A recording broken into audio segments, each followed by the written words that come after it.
pray that you will receive the glory and the honor. We just ask, please, that you would give us the blessings.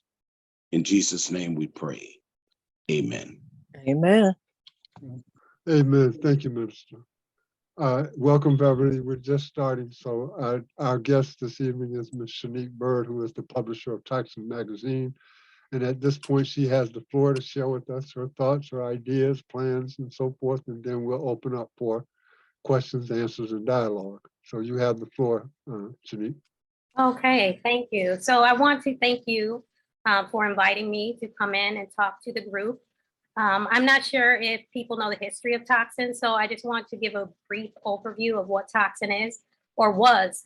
So Tocsin Magazine actually started in 2010 as a video blog publication, and we interviewed celebrities, urban celebrities in New York City.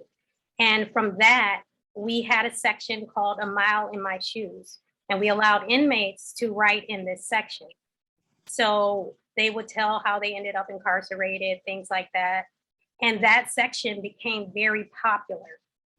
So that's how we transitioned into a social justice publication, because our publication became very popular in prisons across the United States.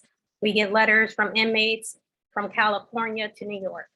And our goal now is really focused around social justice issues that are happening in Rochester, New York. I know some of you probably have seen some of the articles we covered. I think one misconception that I would like people to understand about Tocsin is that we do not target anyone. We receive complaints, or we investigate whatever is going on in the news.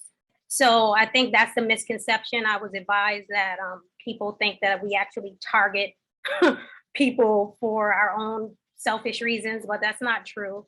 If something happens, if someone texts us, emails us, or calls us about an issue, that is exactly what happened with Redco. We received complaints about Redco and we investigated it. It's exactly what we read about what happened with the superintendent, and then we received a call to tell us what actually happened from somebody that was there.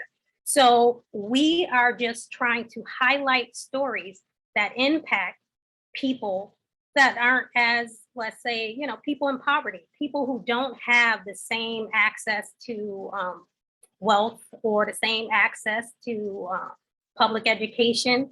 So again, we try to highlight stories that impact our community, and rather the people are Black or white. I think we received some pushback in the fact that people think that we target Black people. We should go easy on Black people like the mayor, former mayor, Lovely Warren, the superintendent. But we believe that people in power, we should hold them to a higher standard, even higher than we hold white people, because again, we know the trauma that is going on in our community. So the only way to really help our community is to hold everybody accountable, whether Black or white. And that's what my publication, we try to do that in a fair way.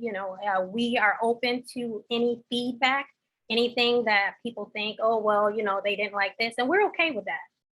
We're okay with the feedback. Again, we try to publish stories on facts. And if we can't verify what we have, then we typically don't publish it. But everything that we've published is based on facts. It's not something we made up. We talk to people involved. And I just want the Rochester community to know that we do not target anyone, right? We get the information, we investigate, and we let the community decide. We let them, we don't even go with an angle. You get the information and you decide what's, what you want to believe. So, I mean, that's really what Tocsin is in a nutshell. I know I have 20 minutes to keep going. So we have different aspects of Tocsin. We have the Tocsin Magazine, right? And so we were recently approved to have our magazine distributed in Monroe County Jail. And that is exciting for us because we will have access to people who are our most vulnerable people in our community. So having access to them and really working with the community to find out why is crime increasing? Why all of the violence, so many murders? We're trying to get direct access to people who are involved in these crimes and figuring out what's happening in our community and why. Hopefully we'll be able to get a survey in there so we can have the community, the people who are incarcerated, give us some feedback on what's actually happening in the streets. I think that's the first point, to try to figure out where the guns are coming from. I know Howard is a big advocate on trying to figure out where these guns are coming from and stopping it versus just taking one person off the street for a gun when there are tons and tons of guns being sold. So you take one person off the street and there's 600, 1,000 more with guns.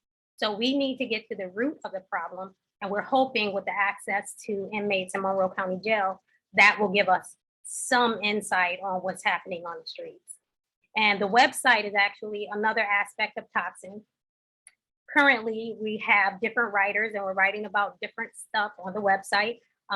So we're constantly evolving because it's important to, kind of connect with different people. So that's another aspect. And also marketing, the marketing aspect, where we have actual events. We had an event with the League of Women Voters to get people that were formerly incarcerated registered to vote. We didn't get a lot of people. I think that's the hard part, is getting people interested in things that are important to our community.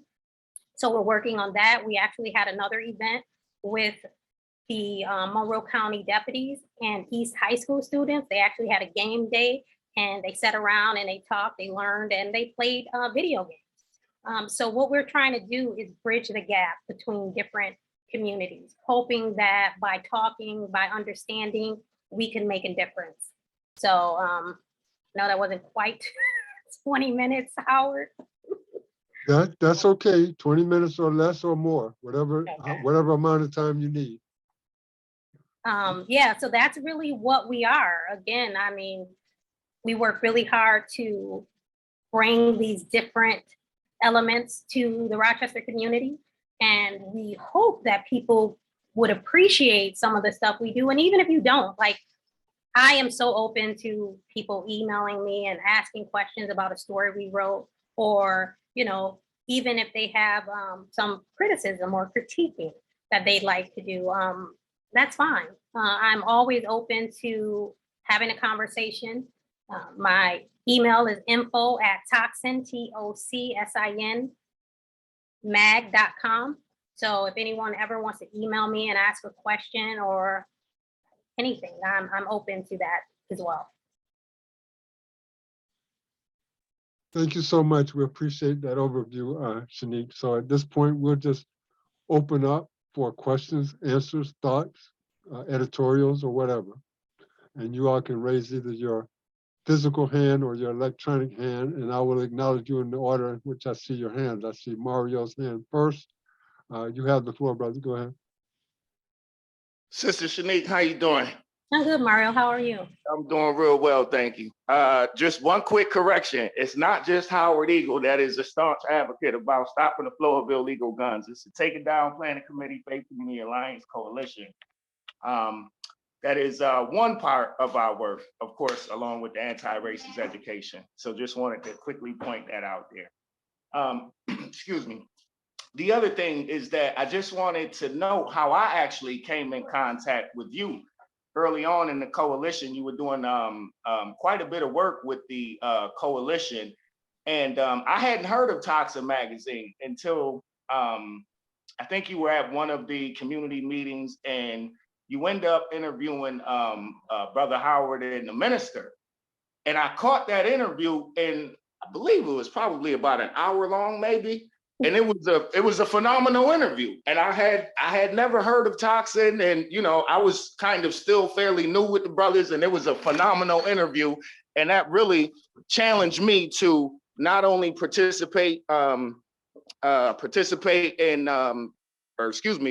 get involved with Take It Down Planning Committee, because it was very, very eye-opening. So I appreciated that. And then I believe one time you actually invited me to one of your staff meetings, was it?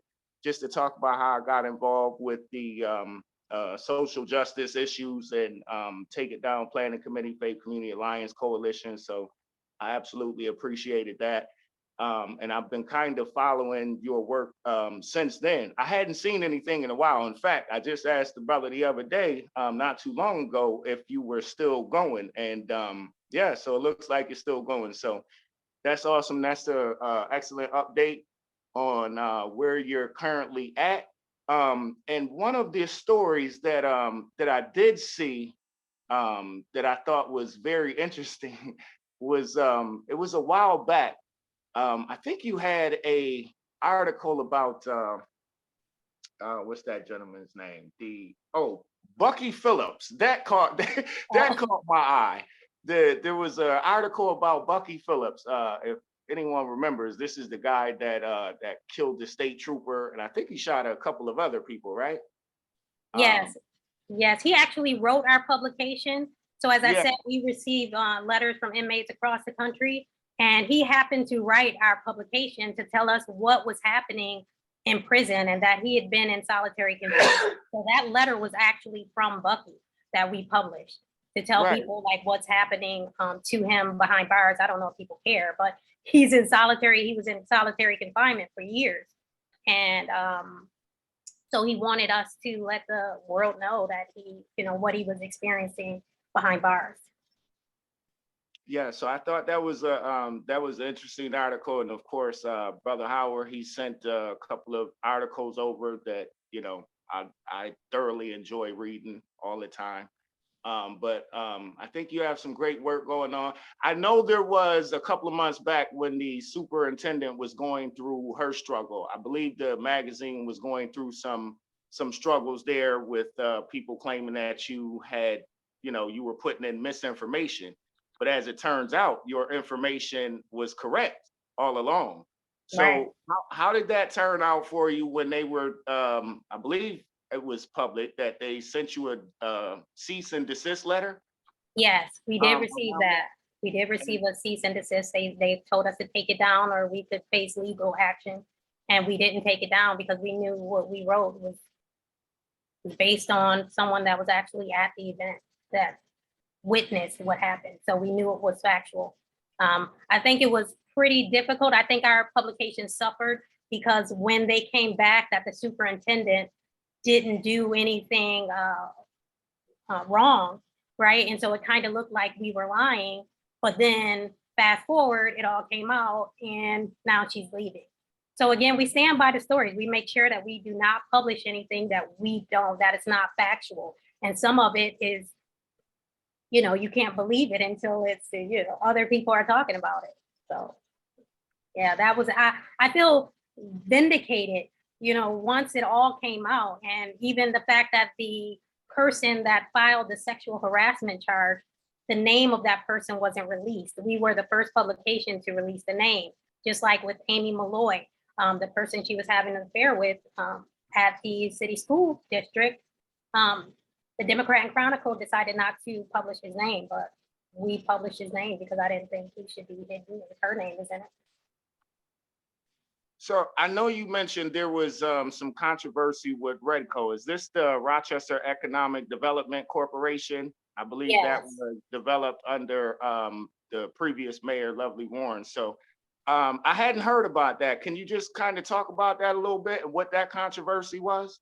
Yeah, so months ago, we received some complaints that Redco was not helping the community that they had been vocal about. They claim that they focus on, low income businesses, and they are striving to build wealth in areas that, aren't succeeding. Unfortunately, when we looked into it, it didn't seem that way. So we actually went through the process of filling out an application, sitting down. They said that Evelyn Holmes, she's actually one of the administrators. They said that she was deceptive in some of her conversation when speaking to her about grants and loans at Redco. So I went through the process. So everything that I was told was actually valid because we went through the steps, and I applied for a loan, a grant. I thought I was applying for a grant, and we wanted to see how long the process took, right? So people were saying that they weren't calling people back, that they, it took a long time. I put in an application the end of December of 2021. They sent me my information back August of 2022, right? And so it was, trying to figure out, well, why does it take this long? And was the information valid that she gave me? And she does have deceptive practices. And so that's why we reached out to Redco to find out, if they know. Like, I don't know if Evelyn, how the process works, but Redco has not given the Black businesses or even minority businesses in the inner city the same types of grants that they have for suburban businesses. The average grant that they gave to minority or low income businesses was less than 10,000, and 50,000 went to all of the businesses that they gave grants to in suburban areas. So I thought that was pretty interesting. And plus they were giving grants to people outside of the Rochester area. They gave grants to people who were in North Carolina, California. Now they haven't told me, I reached out to them to find out, well, who are these businesses? Why are you giving them grants? And they're in Washington, DC. They're in everywhere, but their website says they only cater to Rochester, New York. So we're trying to figure out why these businesses receive grants of over $455,000 of that grant money went to businesses outside of Rochester, New York. Wow, that's amazing. So this is an ongoing story. This is still unfolding. Yes, it is, because we reached out to Redco. We gave them the information to find out, okay, maybe you have some valid information, valid reasons why this is happening. So we're giving them the opportunity to explain it. We don't know if they will. Thank you much. I see your hand, Josh, but first, Joe has about 100 questions in the chat. So I want to go through them one at a time. Joe put some questions in the chat. Shanique, he wanted to know, how frequently do you publish? Okay, so our publication is published quarterly, so 4 times a year. With COVID, we did have some delays, so we're starting to gear back up to that quarterly publication. How many views? It varies. Sometimes we have hundreds of views, and sometimes it's low. So it just depends on the story, right? So, and as far as advertising prices, that varies too. It depends on, are you advertising on the website? Are you advertising in the magazine? So those prices vary. And what does the name of the publication mean? Tocsin, it means a warning bell, to ring an alarm. So that's always been our goal, is to inform people, to provide information. And that's why we chose the name Tocsin. Thank you. Thank you much. So the hard copy is published quarterly, but the stories are constantly appearing on the website, it seems. Yes, the website is published daily. We try to keep up daily. We're getting more writers in, but the actual print publication, or the PDF, that is a quarterly publication, but the website is typically updated daily. Thank you much. Josh, I saw your hand. Go ahead. Thanks. Shanique, thank you so much for coming. I Thank you. just have 2 questions. Well, one question and not really a comment, but a bit of information maybe. And my question is, do you know who runs the Rochester Economic Development Corporation, and who appoints people there? I mean, I'm sorry, could you repeat that? Who appoints people? Who runs it? I mean, it was created by a mayor, so I'm assuming it's a government agency. Is that still the case? So I don't know if it's a government agency. I know it's a nonprofit. And I know that Mayor Lovely Warren did appoint, I think his name is Mohammed, B-A-Y-E, Mohammed. So she did appoint him to be the director of the organization. Now, I'm not sure how deeply the city is involved in this. Now, they did give the city a grant for $250,000. So again, I'm not sure how they're really connected, but I know Lovely Warren was involved. I don't know if Malik is involved. I know that Michael Patterson, he is the city councilman. He is on the board of directors. So I did reach out to him regarding this story to find out if he knows about this money that's going outside of our community, and that low income businesses are not getting the grants that they promised. And the only, I had no idea as to who comprised their board or who oversees it, and I suspect that it's mostly private, but maybe not. So my comment is, of the businesses outside of the Rochester area, do you think it's possible, and I don't know, that those businesses are, they're not local minority owned for sure, but do you think they're doing business in the city of Rochester? Do you know anything along those lines? I'm sorry, can you repeat that? Do you think the businesses that are outside the area, that are in the suburbs but not in the city, are doing business in the city? And maybe that's why they get the support. I have no idea. Right. And I don't either. So that's why, again, giving them the opportunity to explain why these businesses. Now, the business, I did look up a couple of the businesses that were, one was in Webster. I believe that's a private business. I don't know if they do business and in the city of Rochester, but we are giving them the opportunity to explain it. Maybe there are legitimate reasons for this. I don't understand either way why those businesses are getting $200,000 and businesses in the city have only gotten over the year $55,000. Yeah. Right. And that just doesn't make sense to me. It just doesn't. It's just a big difference. Thank you very much. You're welcome. Brother Mario, is your hand up again, or is that from the last time? No, I have, my hand was up again. Okay, go ahead, and then Harold's after you. Okay, so if I'm not mistaken, Brother Howard Minister, you guys can correct me if I'm wrong. Before the previous mayor, Mayor Warren, when she left office, I believe she had put in a request for approximately $14 million for this. You said it was a non-for-profit company, right? And City Council actually approved those $14 million.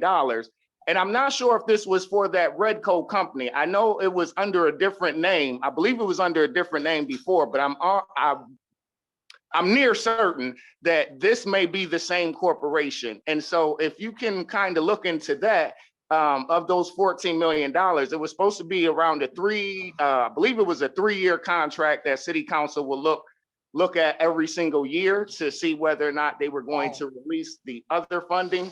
But the first year was approximately $5 million that City Council approved of. And this was, I believe this was Council Member Pio. Pio had objected to it because there was no RFP attached to it, but they still voted to approve those dollars. So I'm wondering if this is the same company that received those funds.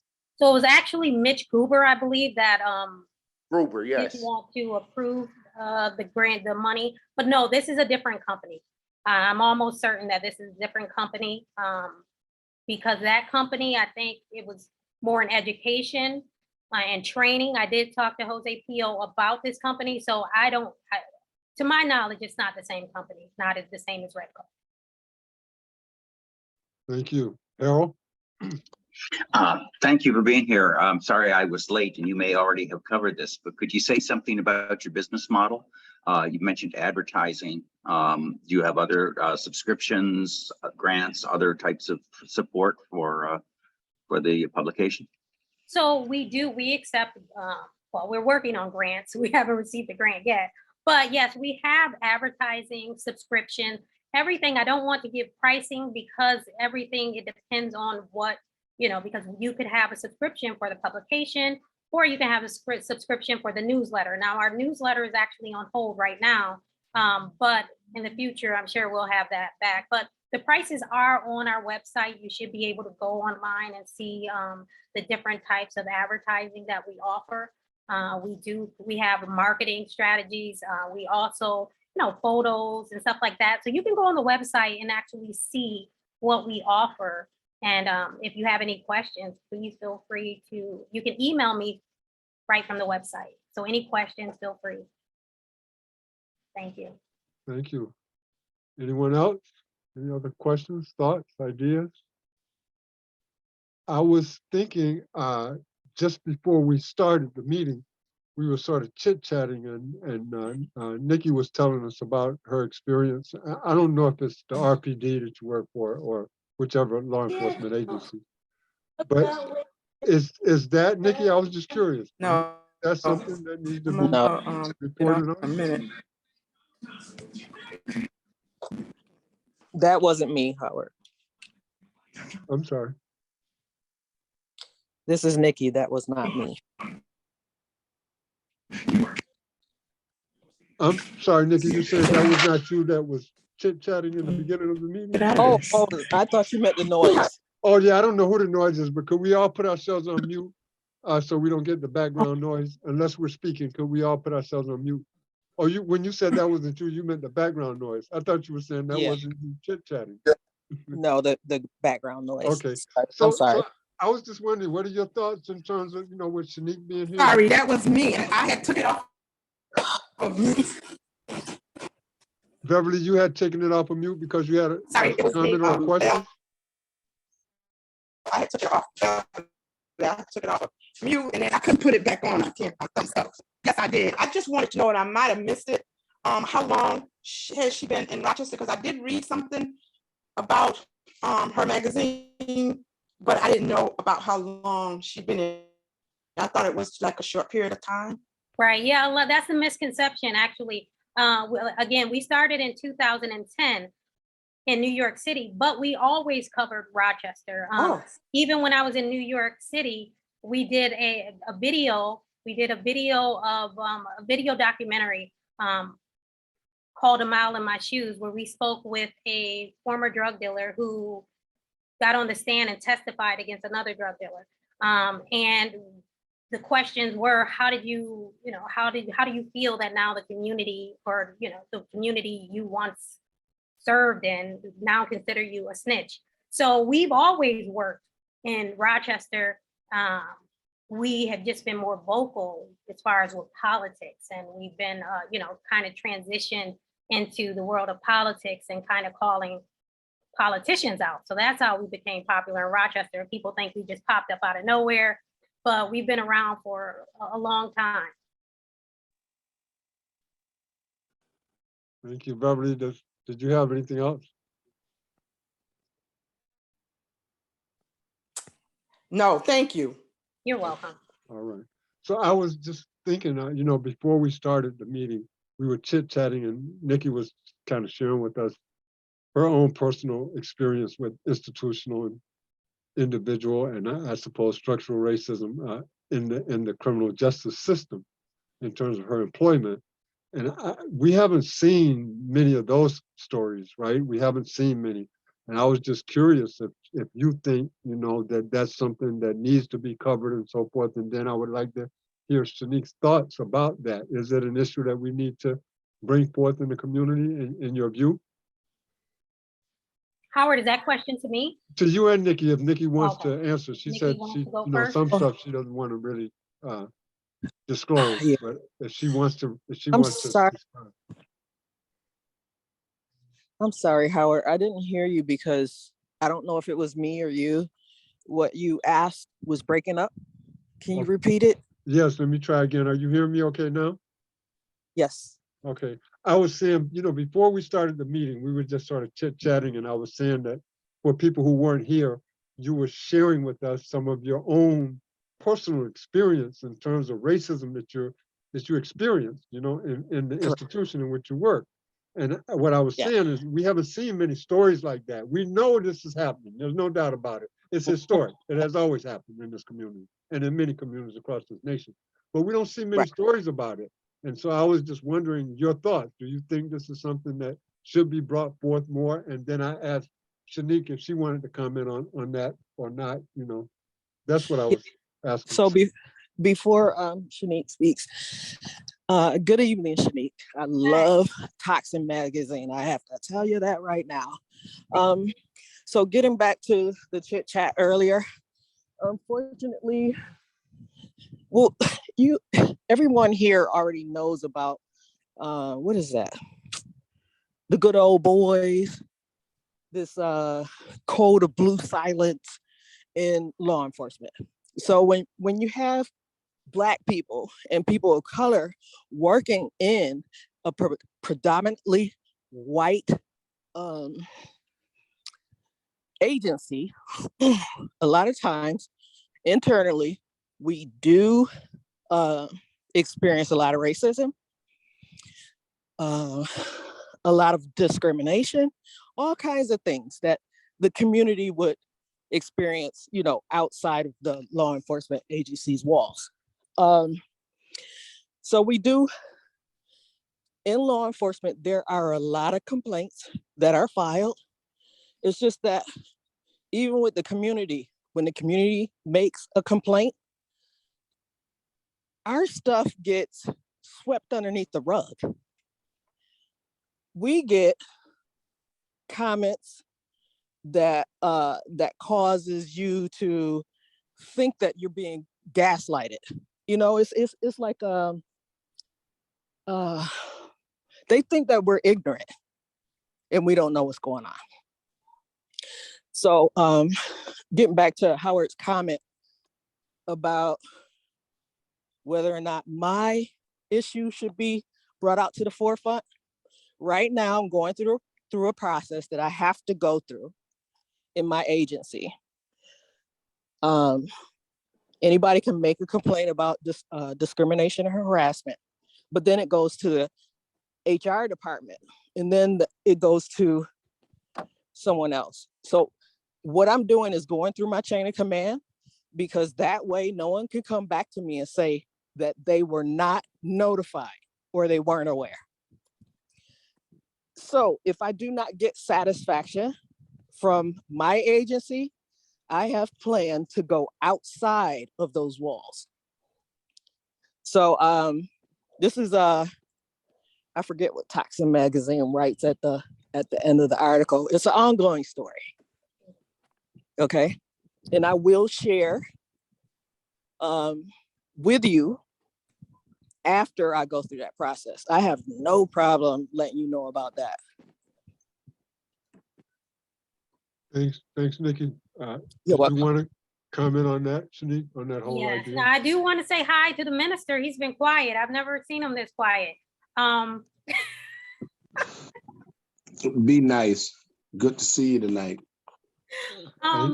So yes, Howard, that's a great question.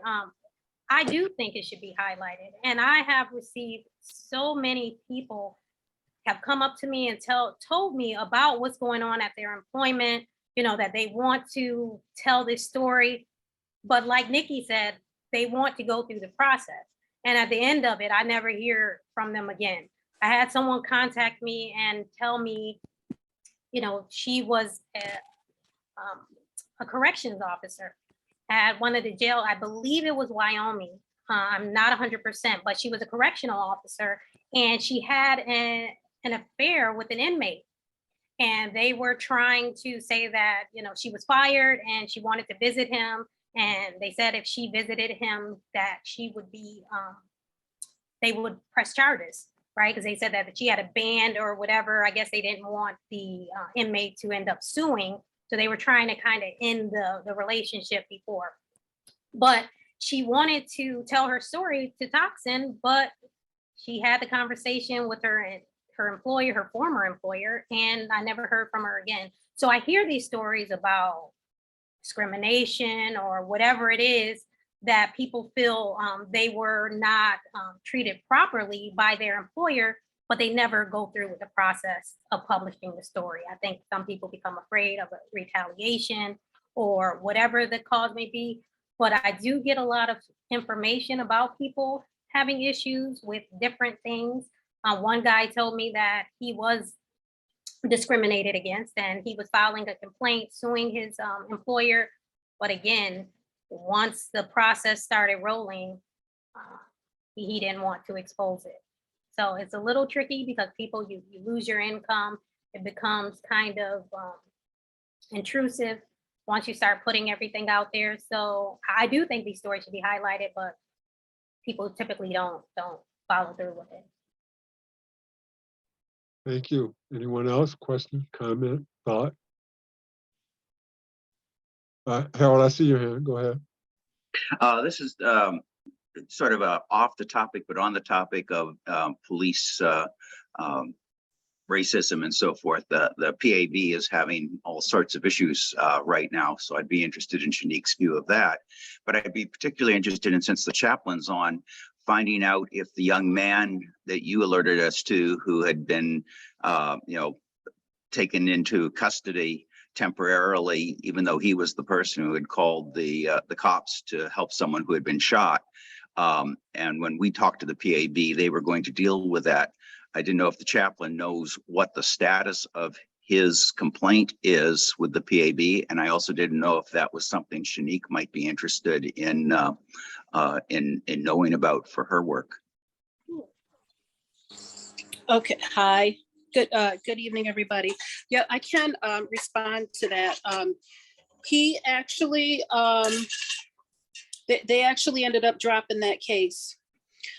So what was suggested to him by numerous different people, including the coalition, which was to switch out the lawyer, because unfortunately for Black and brown people, public defender is usually, for the most part, not in the better of our people interest in the majority of cases. The problem, though, however, which is no secret, is if you go outside of that, that you're going to have to fork up the cost on your own for a lawyer. And that's also kind of catchy too, because you can move away from public defender, you can go and purchase your own lawyer, and unfortunately end up even in a worse situation than you were with the public defender, especially if it's coming out of this racist town that we live in. So when you look at the options that are available to us and the lawyers that are available out,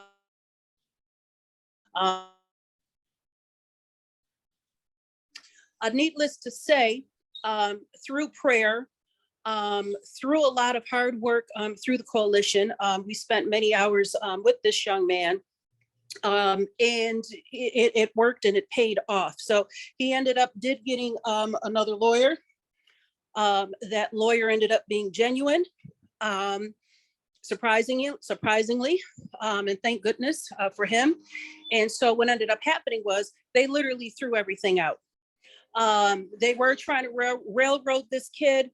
And if he would have stayed with that public defender, he would be in some prison somewhere right now. So that's that story. So he's doing fine now. He's okay. He's doing all right. That's great to hear that he's doing okay.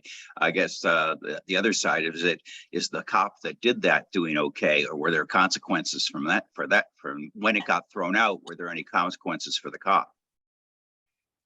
Probably not, because he sort of dropped the complaint. I can look into that and get back to you on that. Part of that case was there were some fabrications that were going on, and that language did come up in the courtroom in terms of police falsifying some things. So those things did happen. Those things did occur, and it was because of those things too, which contributed to being able to close this case and shut it right out. In terms of the accountability, that's a good question. I'll have to get back to you and the coalition on that and look into that. Well, we can be almost certain that nothing happened to the right. police officer, mainly because Sean, I think his name was Sean, he didn't pursue the complaint with the Police Accountability Board, no part of his own. They were not prepared to take the complaint. When he tried to actually complain, they were not set up to take the complaints. Remember, they've just now begun to take complaints recently.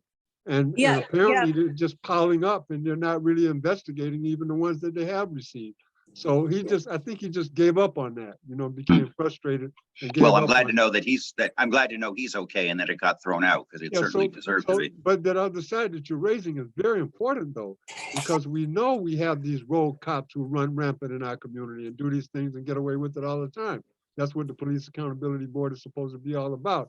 I don't know if Shanique is planning to do a story on them soon, but it seems to me that it's about time to report, because they got a lot of money, right? They got, what is a $5 million budget, and haven't investigated any complaints yet, as far as I know. So we need to, in my view, question what's going on with that whole so-called institution. Right. I have not heard anything from the PAB in a while, since all the turmoil was going on in their organization. I don't know if the PAB is, even best served for the community, right? I don't know. I have to investigate the PAB a little bit more to see if because they really don't have any power. I know we're telling people to take their complaints to the PAB, but I think even with that, the community has to get involved, because really they can't do anything. They can't enforce any disciplinary action against the police officers. What is the outcome of taking a case to the PAB?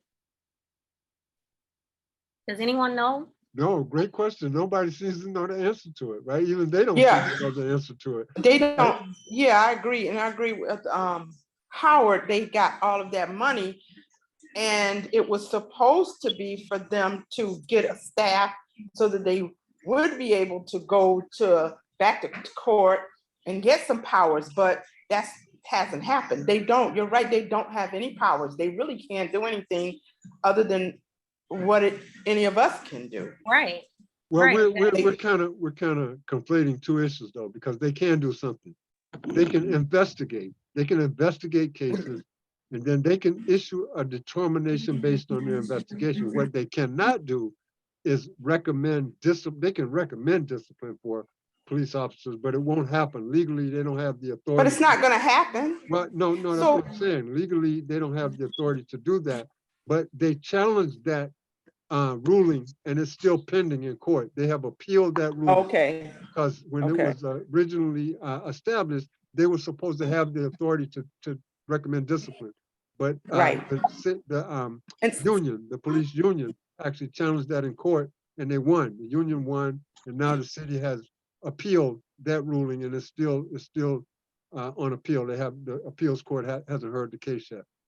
Actually, they appealed it twice, and the city lost twice. So they're actually on their third, and I believe it's their final appeal to that decision. That's correct. It's at the highest court, the State Court of Appeals. It's in the highest court in the state right now, pending. Go ahead, Nikki, I see your hand. Okay, I'm just trying to refresh my memory. How long has it been since the PAB was elected to start their work? Has it been like 2 years or so? Yeah. At least that, maybe a little longer. Yeah, so I'm pretty. I don't want to say disturbed, because I know that's not the correct word that I want to use, but an entire year went by, and there was a budget, and you have all of these professional, educated staff members who were chosen to run that office, but a whole year goes by. I don't get that part. And then two, I'm not sure. I'm always reading Tocsin. I don't exactly know what I was or what source I was reading, but the PAB has their own internal issues that are going on. There's a gentleman who reported sexual harassment against his supervisor. And then what happened to him, now he's white, and his supervisor is a Black woman. I forget what her name is. But what happened to him? I was just going to give you the name. Shanique Wilson is his supervisor, who has since resigned, and he is Connor Dwyer Reynolds. Oh, okay. Thank you so much for letting me know that. It's just a shame. It's just a shame that don't get it. The way that I'm gonna say railroaded him, and he eventually either quit or he got terminated. It's just, I'm like, wow, this is something else for an agency that the community is supposed to be trusting, and they have their own internal conflicts like that. Sexual So- harassment to me is a pretty big topic, and it shouldn't be taken lightly, by anyone. But I don't know. A whole year was wasted, and then there's internal conflict. So my confidence in them right now, I hope that they got that problem. Like you said, this woman no longer works there, but I hope that there aren't any more internal conflicts in there. I would really appreciate it if these people would focus on what's important, and that's the community when they have complaints. No doubt, and that's not over either. Remember, Mr. Reynolds is a lawyer, and he actually has a lawsuit. So that's still unfolding. It's not over. Oh, wow. Yeah. Beverly hand next, and then Brother Mario. Yes, I was just kind of I'm responding to what you said, Howard, because you said they can do something and they can investigate, but then what? I mean, what can they do after the investigation? They cannot impose discipline. They can recommend, but Right. that's all. The chief has Exactly. the final say. So I'm with you that it's a toothless tiger. But my point was, Yeah, they are doing nothing. They're not even investigating Nothing. the complaints that they're Nothing. receiving. They're doing nothing. Yeah. But they got a $5 million budget. Right. Yep. I saw Brother Mario, then Minister. Minister, did you want to go ahead first? No, I'll follow you, sir. Thank you. Thank you. Brother Howard, you keep stealing my thunder because I was just getting ready to say I'm that, sorry, brother. no, that's okay.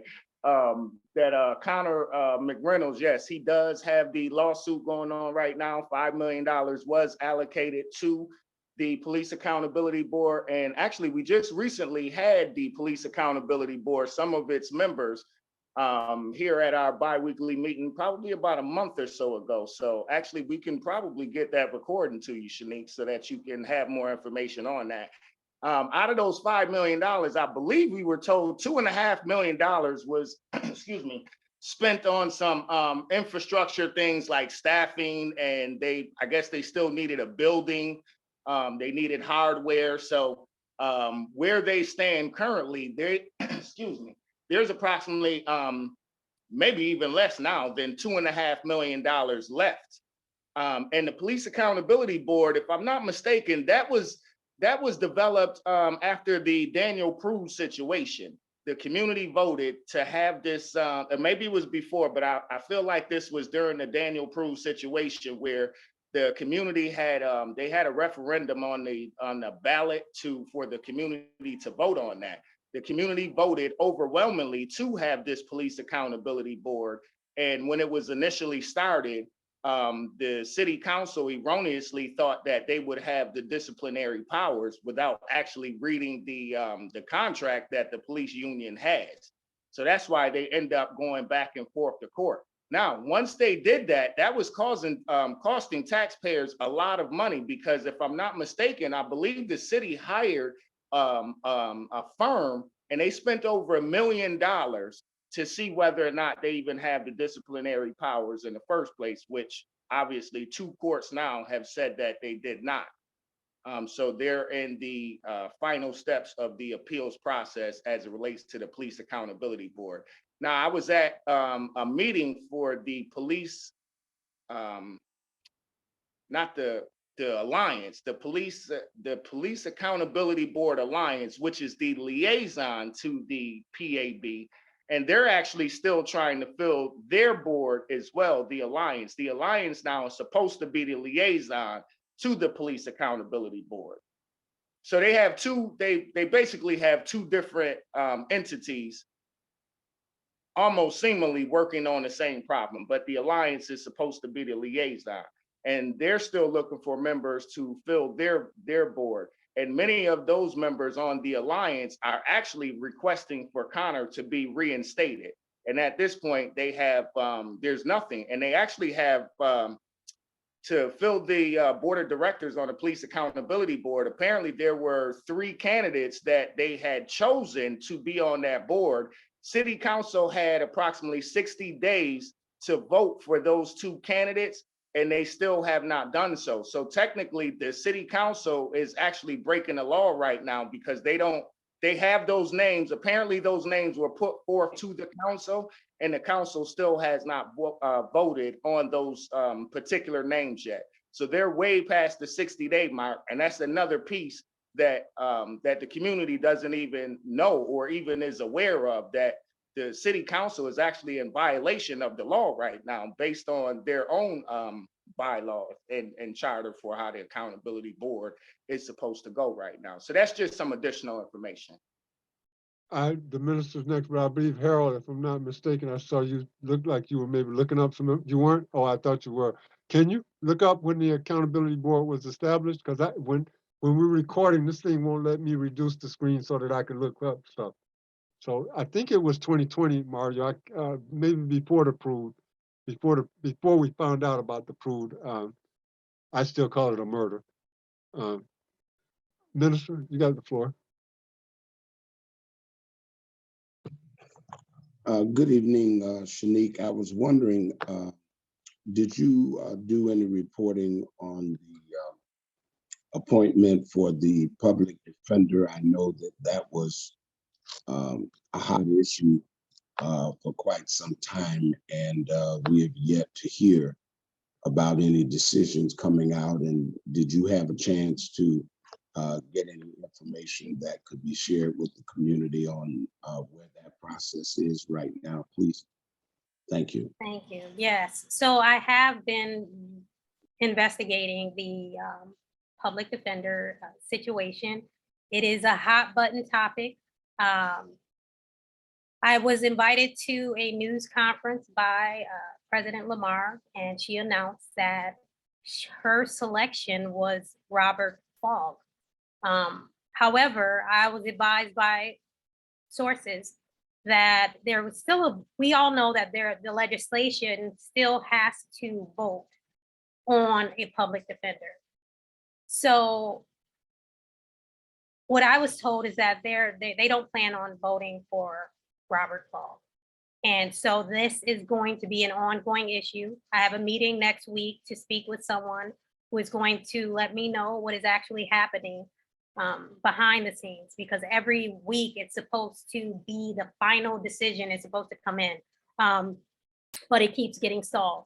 There was a report by the Democrat and Chronicle that Lamar was not setting up the meeting, right? And so I reached out to Sabrina to ask her if there was any truth behind it. From what I was told, it isn't any truth behind her delaying the meeting because she isn't, they're not connecting, I guess, with Mr. Fogg, and she actually wants Mr. Fogg to be the public defender. So it is a lot of back and forth. I don't think this issue will be settled anytime soon, because the attorneys in the public defender's office, if you guys have read, they are trying to start a union. And from what I'm hearing, there's going to be a lot of pushback because they can't agree on on who they want as the public defender. So Sabrina wants one person, and I'm hearing that the legislatures, they want somebody else. So this is going to be an ongoing issue, I believe, for quite some time until someone comes up with a better solution. But right now, this looks like it's going to be around for a while before somebody makes a decision. I don't know what the next steps are. Hopefully next week, once I speak with someone that is close to the situation, I'll know exactly what's going on at this point. Do you know who the other person might be that those who are in opposition of Mr. Fogg? Are there any names that are being floated at this As far point? as who they want? Yes, please. Yeah, so I was told it was Julia C. I can't think of Sianka. Yes. So I was advised that that is who they want. And that is the issue, is that Sabrina wants, from what I'm hearing, Sabrina wants Fogg. Again, she had a news conference and she announced her selection, and people were like, wait a minute, you still need a vote. So what I'm hearing, they're not going to vote for Fogg. They wanted Julia, and They're saying that they're going to try to stop this whole process and start it over. That's the rumor that I'm hearing, that they're going to stop the process and start it over. I was advised that can't happen, but this delay is ongoing. The decision was supposed to be made last month, I believe. Thank you. And I'm not going to steal your thunder this time, Brother Mario. I know you got some more details after Nikki. Go ahead. Go ahead, Nikki. Okay. I have a lot of background information in regards to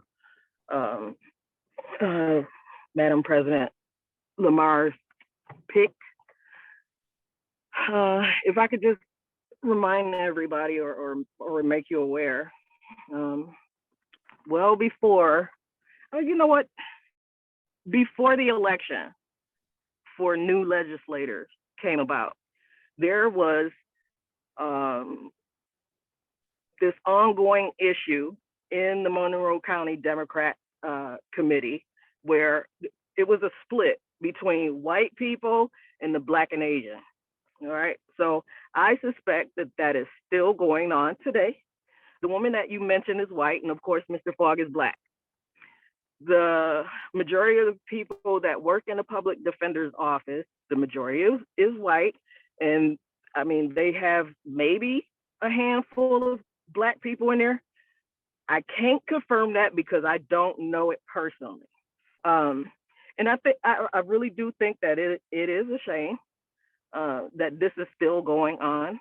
From what I understand, now I did not see Mr. Fogg's resume, but from what I understand, his education exceeds this other person's education or experience or what have you.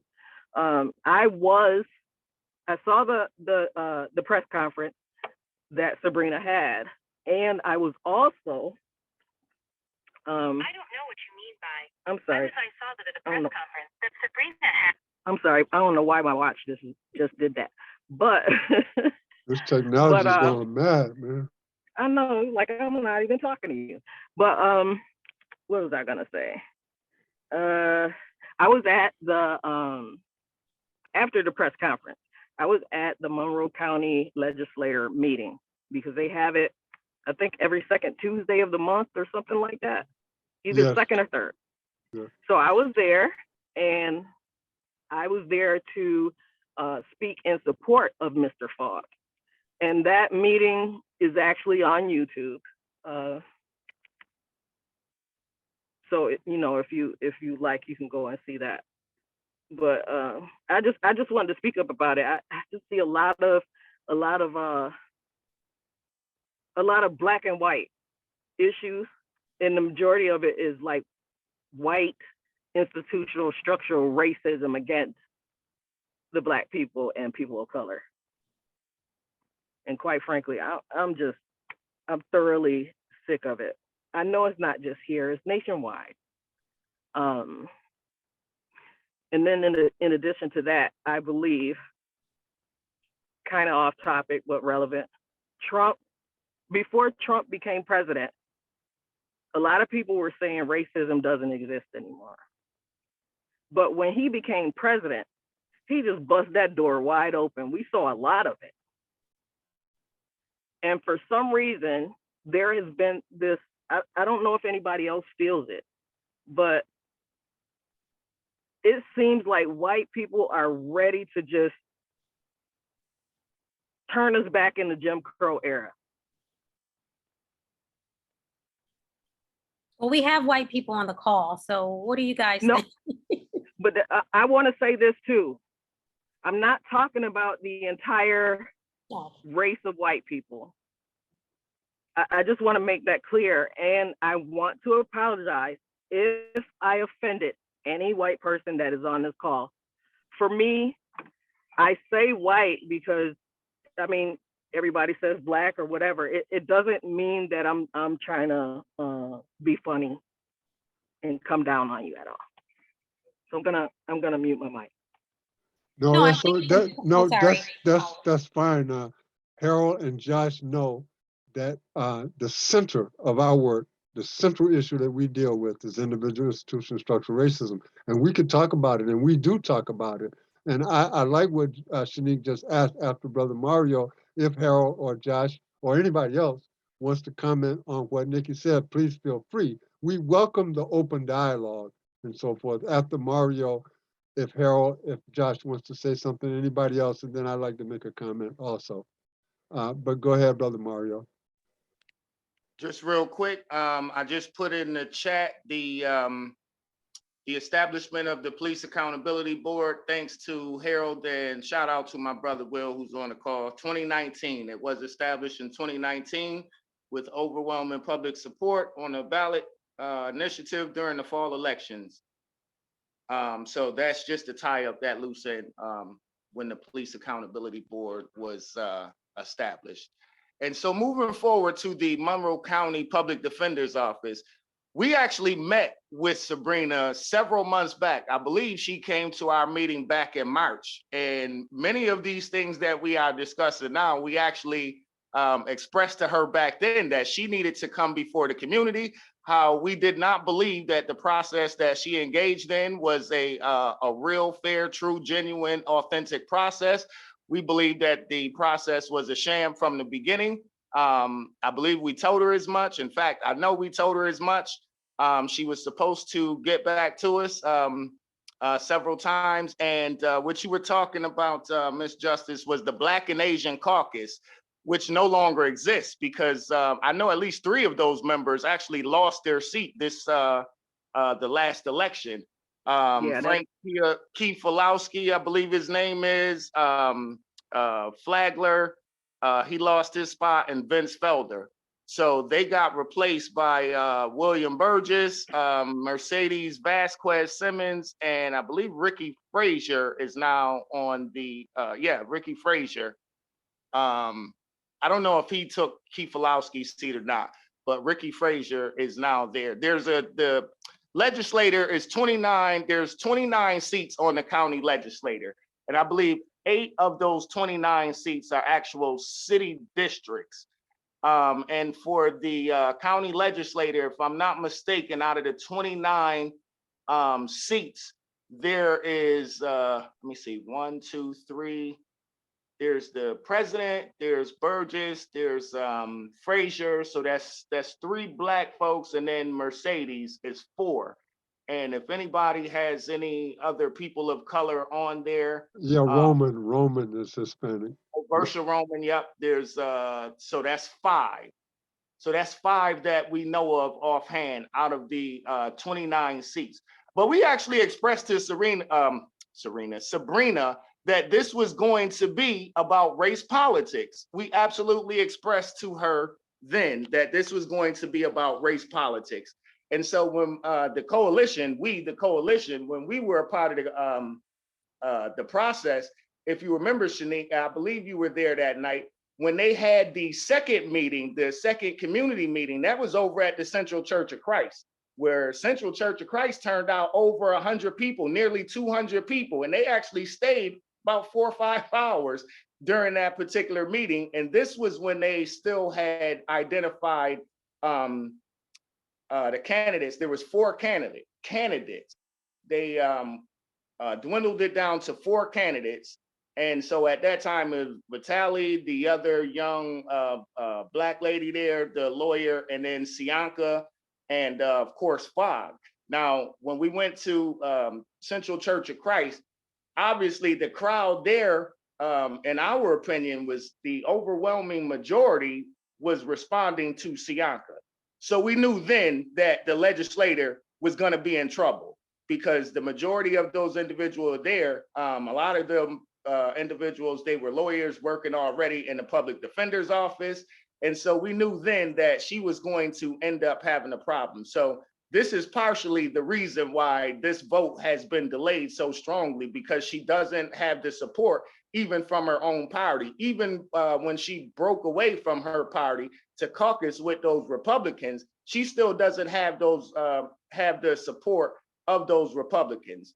So she thought that by making that deal to become the president of the legislature, that was going to give her a little bit more power in her district. But obviously we see that race politics is playing a part in this particular decision. And if I'm not mistaken, I think this is her first big decision that needs to be made as her being the president. So given the fact that it sounds like she's not going to get her guy, then I would imagine that the next election, she's going to run into some trouble. So just some more additional information. So I don't know if Harold or Josh wanted to comment on what Nikki said earlier or anything else. Sure. Again, it's no offense taken at all, Nikki, and your analysis is absolutely right. People did say, we're in a post-racial society. We obviously weren't, and Trump has only proven, and his followers have only proven that that's not the case. And there are indeed white people that don't want to do exactly what you're saying, and there are lots of white people who don't. Unfortunately, the power structures are set up so that it's going to take a lot of work to get us to where we want to go, which is one of the reasons why I participate in this, in the coalition and the Takedown Planning Committee, because I think it's going to take people of goodwill from all races to finally get us to where we need to be in this country with respect to race and racism. Thank you, Harold. Josh, did you want to comment at all? Just briefly, I mean, there's no reason to take offense at all. I mean, it's an expression of opinion that's based largely in fact. I mean, it is what it is. I do think, though, when you talk about race and you bring in politics into it, which is bringing power into it, it gets really complicated real quickly.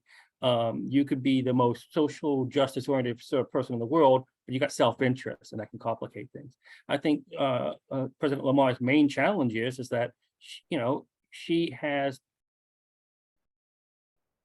limited support from 14 Republicans to keep her in office, and she doesn't have any support from 14 Democrats to keep her in her office, and that's her problem. And so she has to keep her side, and this right now is the Republican side, happy if she wants to, pass her legislation or appoint people she wants to appoint, because all she needs is 15 votes, and then she can appoint anyone she wants to appoint. That's how it goes. But she can't keep the Republicans together, and there's apparently 2 or 3 Republicans who don't like who she likes, and for whatever reason, could be race, I don't know. And I could say that because I used to be in the legislature, but I'm not now. And so I can't really speak to what they're thinking, but there's no reason to feel, embarrassed or upset if someone calls out racism, because heck yeah, that's there. It is there, and I've seen it, but it's not the only thing there. And so it gets very difficult to say her candidate's not being selected because of race. And I'm going to myself, well, for some people that might be the case, but for other people, that's not why. But then you get into the weeds and you don't really get to have a conversation. So I get where Nikki's coming from in terms of, seen as the main player, and she's right, but unfortunately it gets really complicated really quickly. And I can't better clarify because I'm no longer there. And that's, as time goes by, I become more and more uninformed, much like many people who are not in the legislature, we get uninformed because the real secrets are hiding. And I'm confusing people. I'm sorry. No problem. I appreciate your comments.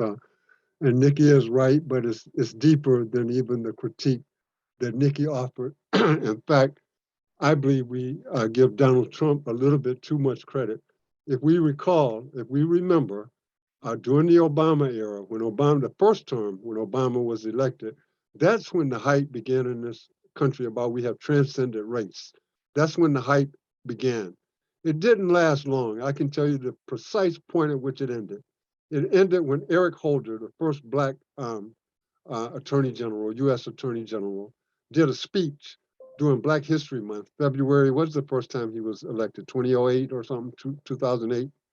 February, a month after Obama is sworn in, Eric Holder did a speech during Black History Month and said that America needed to deal with its race problem. I forgot his exact language. He called America a coward. He said America is a coward for not dealing with this race problem. Mass media went nuts. All of the talk that was coming from some of the politicians about we had transcended race ended that day. The next morning, all of the headlines were screaming that Eric Holder was racist. So that's how deep the issue and the problem is in this society. We haven't heard very much talk about transcending race since then. So it didn't begin with Donald Trump. In fact, it didn't begin with Obama, right? If we look back at some of the presidents before them, the racism has always been entrenched. It's always been pervasive. We can go back to Washington, of course, right? And it's been worse. In fact, it's been worse than it is now, as bad as it is, you know, but it's manifesting in more sophisticated ways than we've ever seen before, which makes it, in my view, a lot more dangerous because of the way it's being manifested, you know. But we need to be just very clear about our critique that things didn't, you know, the pervasive, blatant racism that we see on the part of millions of white people in this nation did not start with Donald Trump.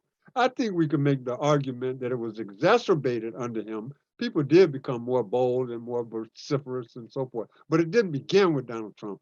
And we should abandon that dialogue because it's false. That's a false narrative.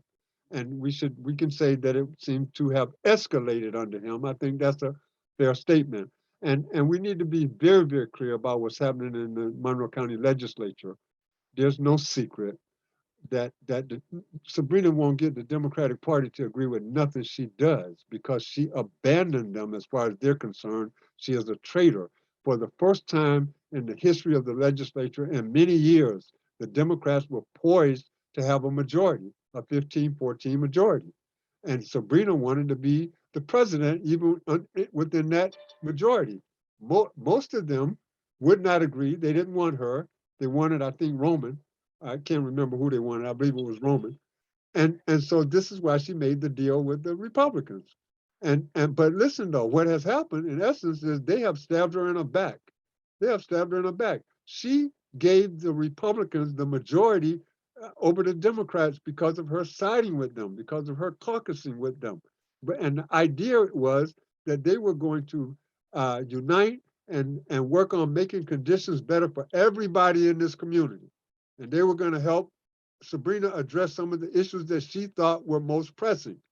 And now the very first one comes up, and some of them abandoned her. It's just that clear. And the basis for their abandonment is race. We don't need to play around with it. It is that, you know. And so, if Sabrina didn't anticipate that, that's a surprise to me. That because she must know who she's dealing with, right? There's never been any love for the Black community on the part of most Republicans in the county legislature. It's been clear. The dichotomy has been clear for years and decades. It's been very, very clear. This suburban-urban divide and so forth has been very clear. There's no mystery around it, right? So Sabrina is now not going to be effective unless she can get people like Steve Brew and others to pull that Republican majority with her, including her, unless she can get them to pull them back together and support her, she's going to be they're going to render her powerless. And they're going to continue to control. The same people who have control, they're going to continue to control. And the Democrats wouldn't support Sabrina could come up with the most brilliant ideas on earth, and the Democrats won't support it. This is part of what Josh was just talking about when power enters into the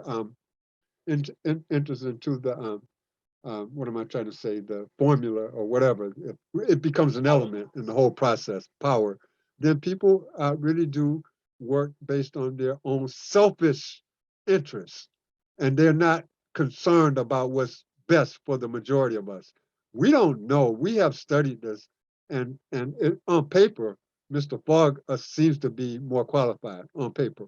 The argument that the Democrats are making, but I don't believe most of them are genuine about it, is that Ms. Sianka is much more experienced. She knows the office much better because she's worked in it for, I don't know, 25, 30 years or something. And the other side is making just the opposite argument, that that's precisely why she doesn't need the position, is because she's part of the entrenched status quo. I tend to believe that. I don't think our coalition has taken a formal position on it, but we seem to be leaning in that direction, is that the status quo absolutely needs to be broken up. On the other hand, to be honest, because we've had interactions with Mr. Fogg, I'll just be honest, we weren't that impressed with him either.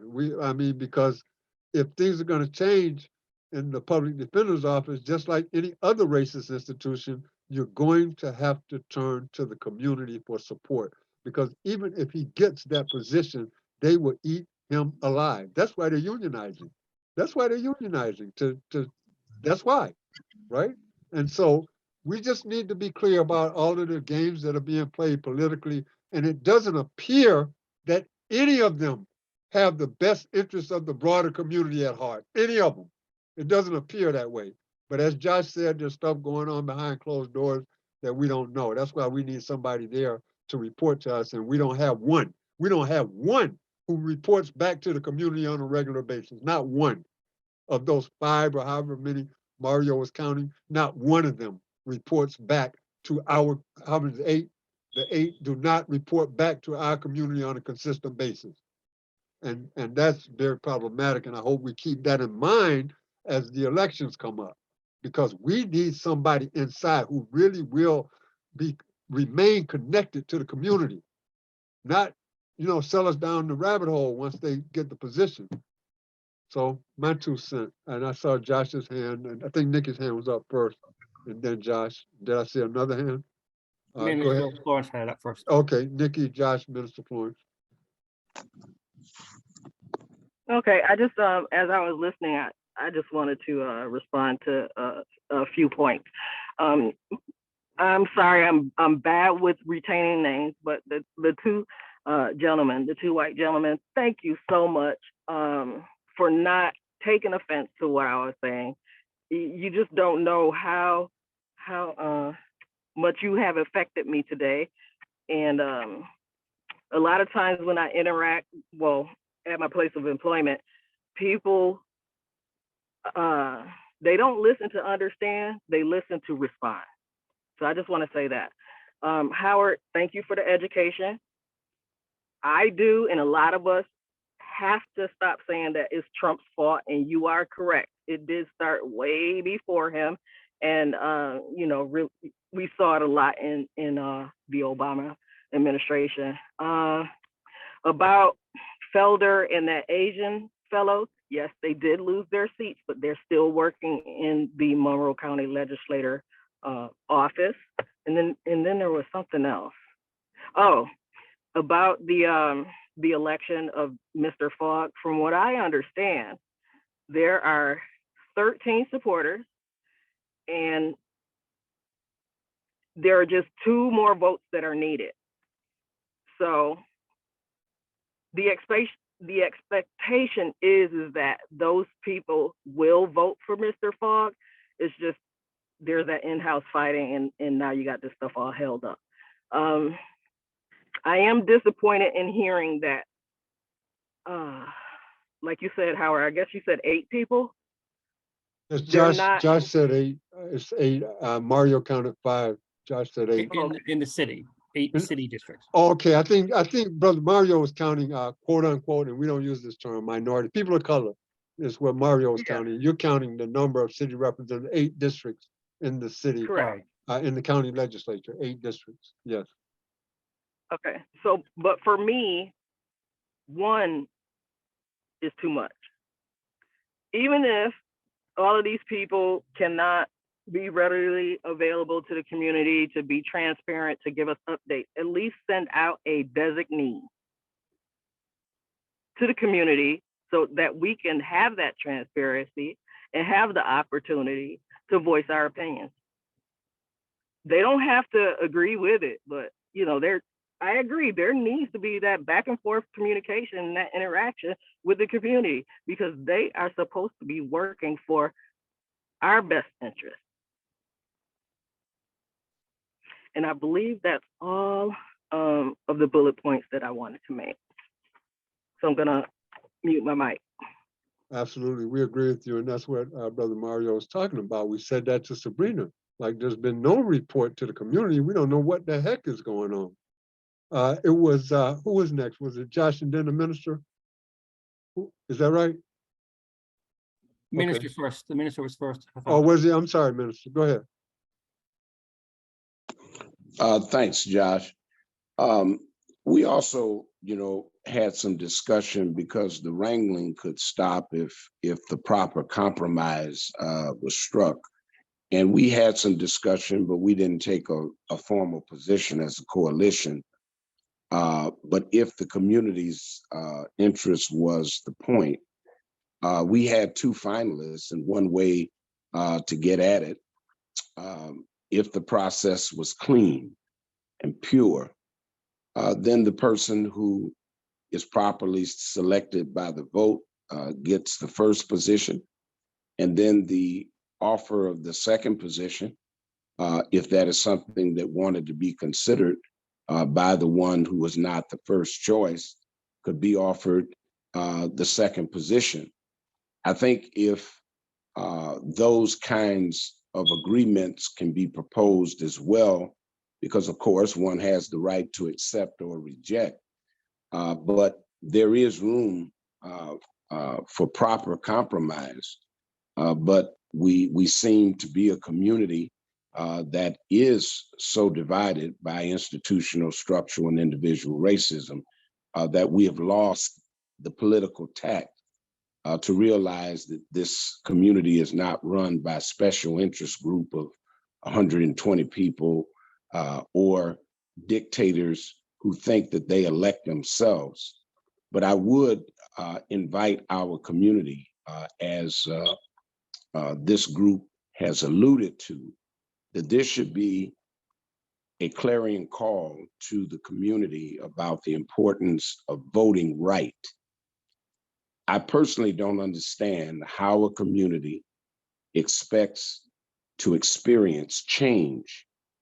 You vote for the same people who are giving you constantly, consistently, less than we all deserve, but we still expect them to represent us well and make the proper choices on our behalf. Now, I don't know if it's them or if it's more of us in terms of accepting what's going on. But I would make this appeal that there were citizens who were equally as competent that wanted to serve this community, Black and white, Hispanic, Asian, whatever the ethnic group, Native Americans.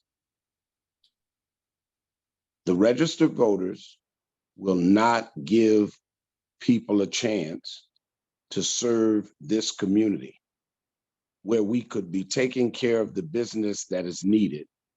But because we vote wrong, we now want something right to occur. So if you're not registered to vote, please register. But now the key, and I'll stop, is voting right.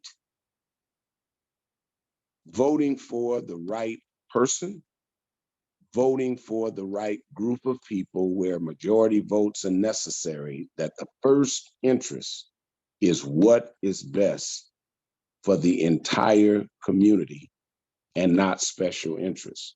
So we could cut to the chase and do the right thing if the right thing wanted to be done.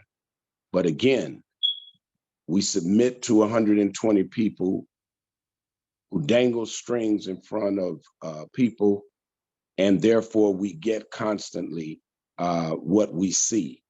So I want to appeal to all of us who are the voting bloc. We need to expand that, but particularly in the Black community. Because if the disenfranchised are not brought to the table and be a voting power, then we will continue to see what we see. And how much can we complain if we're not going to take action to vote right and make the changes that are necessary in the federal government positions, the state positions, the county position, the city positions. And I want to say this, is that people who are appointed in this community, this state and this county, are more dangerous. They are more dangerous than the people we elect. Because if you go to these offices and see the women and men whose hair was Black when all of this started, they're still in the appointed positions, administration after administration. These people are dangerous because we don't get a chance to vote for them. And they're sitting there setting policy for us. They too are not reporting to us because we didn't vote for them. These women and men are dangerous. And unless we push some legislation or some kind of process for the appointed positions as well, this is why we're in the mess we're in also, because the people who are in the ears of those who are trying to make critical decisions for us, we had no input. We don't even know who half the women and men are. And they're making critical decisions day and night and day for us, and no one's talking to us. Thanks. So I have a question, Howard, is Okay. as far as Mr. I'm sorry. Okay, I want to say one thing just Okay. to be clear, and then you can ask your question, and then it's Josh. Just to be clear, somebody asked if Ernest Flagler is still working for the county. He does not. Just to be clear about what Nikki mentioned, that Vince Felder and Frank, I think his name is Keo Palazzi, I'm probably pronouncing it wrong. The reason that they're still in the county legislature office is because Sabrina hired them as staff people. So we need to understand that. And that's the norm, right? That's political patronage. We can be honest about it, but everybody does it. Everybody does that. That's what everybody do. They look out for their friends. But I have a problem with that. I have a potential problem with that because I thought we were always supposed to be looking for the best qualified. And so that's my problem. That's my question. Like, is this the person who's best qualified? That's always my question. No matter who's doing political patronage, that's my question. But anyway, I'm sorry, Shanique. Go ahead. I just want to be clear about that. Well, that's basically what I was going to say. Oh, was it? I'm still in everybody's thunder then. All right. No, because I could not find a lot of information on Mr. Fogg. I know you said that he was qualified, but I couldn't find a lot of information online. He has his own practice, correct? Yes, he does. Yeah, I saw a resume. It was printed somewhere. I did see a resume about he's worked, I think, as a public defender. He's worked as both a prosecutor and a public defender, I believe. And Oh, okay. See, I couldn't find that information. I didn't know. I'll see if I can find it. His resume was actually published somewhere. I remember, I think all of their resumes were published somewhere at one point. I'll see if I can find it. Yeah, it's pretty extensive, pretty long, and he's got his own law practice and so forth. Yeah. And that's all I found. I thought that he had went to the military. I found something that I thought that they said that he was in the military, went back and got his degree, and then he opened a law firm. So I didn't know that he was ever a prosecutor or. And don't quote me on that. I believe he was. Yeah. I believe he was a public defender, and I'm thinking a prosecutor. I can't remember, so don't quote me on it. I'll try to find the information though. I'll try to find it. It was pretty. His resume was pretty long. Okay. So, Josh, I'm sorry. That's okay. I just feel obliged to say that I think, Howard, you said that the Democrats would never do anything with Sabrina at all. And I just gotta say, no, they would. It's just that, they're not being offered the opportunity to do anything either. I mean, Sabrina controls the agenda. So they would, but they're not being given that opportunity in terms of other things you might find of interest. But I think the fact is Sabrina is getting some things done, and things are happening, and that's being done because it's through the administration. Anything the administration does, the legislature has to approve, and those things being approved, those are things she's getting done. So it's not like she's not doing anything. She is. I just felt obliged to say that the Democratic caucus of 14 would work with her. It's just they're not given the opportunity to do so. But that's me speaking from ever receding vantage point. Point well taken. Point well taken. I hear what you're saying. Yeah, it appears to me that none of them are cooperating with each other. But like there's stuff going on that we don't know anything about, right? They make all kinds of deals and so forth. But again, I'll stress the point, and our coalition has always stressed this point, that they all need to come back to the community and talk to us about what is happening, how we can have input into these decisions and so forth. They did not elect themselves, as the minister said, but sometimes they begin to act like that, like they did, but Agreed. So did I see a hand? So Fred, is Johnny come lately? Good to see you. You got anything to add? Shanique, did you have another question? I'm sorry. I can't think of it. I forgot what it was. It wasn't. I can wait though. I can't remember now. I'm sorry for talking so much. Oh, Nikki. that's You get your question. Anybody else? Anything else? Any other questions, thoughts, ideas, editorials? Minister, your hand up? You know, I would be interested, since Shanique is so quiet now, is if we could maybe ask of you, Shanique, if there are any stories that you'll be covering that, you know, the community could join in with some of the things that you investigate, and maybe if you would come back at a convenient time to report out some of your findings, and also it would be supportive of Tocsin. But also if we could encourage you to stay with us, because I think that in real time, we need to be aware of some of the things, both in print, you know, electronically. And I think you are familiar with our schedule, but it would be good to hear from you impromptu, if that is what it takes to hear from you in terms of the critical information.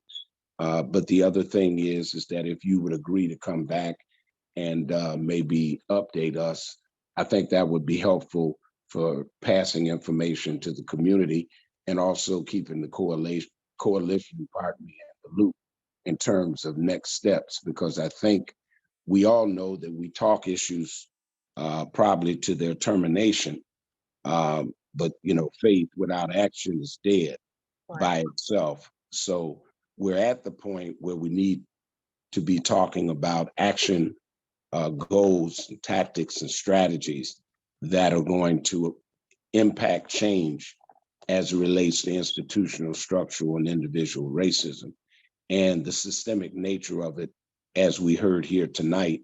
And I hope it's appropriate to say that we would invite the stories of those who have not published their stories, that I'm sure you would be interested in hearing from them in all of the avenues you have, but also the coalition would like to hear from our community, because these meetings were engineered for the benefit of having dialogue with the community. So we really want to appeal to our community that Shanique is here, and also the coalition is here, and we want our bi-weekly meetings to get on more schedules in the city and in the county and across the state, because these are regional problems as well as local problems. But unless we solve local problems, regional problems, national problems will be there forever, because we're not dealing with our issues where we live. And these are the critical issues. And if the Black community does well, everybody else does well. And if we have people who don't believe it, then look at what's happening in this city and the downturn, even when we're trying to believe that, you know, development downtown and all of the investors and you know, these rich folks that are capitalizing on every dime that flows through this community. But you look over in the Crescent, now you look across this community, except where prominent white people live and some cracker black people, they're the ones that are benefiting. But the people who need the help, you know, the people who need the help, right where the rebellion started, many of those areas look the same, except for some spotty development to soothe a few people's conscience and to give credit to a minimal group of people when the problem is bigger than those brief recognitions. So I'm hoping that our community would join these conversations bi-weekly. We need to register to vote. We need to stay close to you as a network possibility for communication. And then we want to encourage people, if they choose to support you, but don't be a stranger. It's good to see you and you're doing great work, but I hope we can stay in partnership as a way of keeping the message before particularly the Black community, but for the broader community as well. And I really want to push that we need to focus on the progress of the disenfranchised for Black people. And if we can make the changes that Black people need, the whole community is already improved. You know, don't be a stranger. We certainly want to hear your voice, and certainly we want to bridge with the community, because this is what the coalition is really trying to do. And we want people to join us. We don't want to beat the problems to death. We want to take some decisive action that will produce change where we know change needs to be. And that's why we're losing our children, because we're not taking action. And of course, I would say again, as a pastor, unless our churches begin to fill up again and we can work on the inside of where people are, the conditions here in this community are going to get worse. And so we have a lot to do, not just on the externals, but we need to really work where people are toe up from the flow up, and that's from the inside. And unless we begin to address that in a spiritual way, and I'm not talking about fictitiously marching down the street and getting in parking lots, bemoaning. You know, we serve a great God who hears and answers prayer. And isn't it strange? We done prayed ourselves to death and God ain't listening. There's something wrong. There's something wrong that the most powerful being inside and outside of time has not listened to the cry of the people in the city of Rochester and the county of Monroe. So it's deeper than the external. And I think we need to come to grips with that, and we need to look at ourselves individually as well as collectively, because if we don't, we're going to implode, self-destruct, and we will continue to see the deficits in every category continue to exponentially get worse. It's good to see you. And this is the quietest that I've heard you in a long time, but God bless you, and just appreciate what you're doing. Thanks, Howard. Absolutely, thank you. I didn't know if Shanique wanted to respond before we go to Nikki and Chaplain. Yes, no, I definitely want to stay connected. I want to put the pressure on the city school board. And I know that's something that Howard has always talked about, but we see the city school board going like crazy. Like everything that's going on that board has been just crazy. So I do want to work with the coalition and figure out how do we put more pressure on these people in power. We have to make sure that we hold people accountable. And I think that is the disconnect in our community, because for some reason, we don't want to hold Black people accountable. And I know that the coalition is completely different than most of the Black people in Rochester, because we don't want to hold the right people accountable. And the only way to do that is put pressure on these people. We need enough people to make these people fear us. And you have to understand, I feel like that's what Tocsin has been doing, putting pressure on people, making them respond. Like when we did the article on Rachel Barnhart, we forced her to respond. Why? Because people in our community was going to her about this article. They made her have to respond. That is what we have to do. We can't be ignored.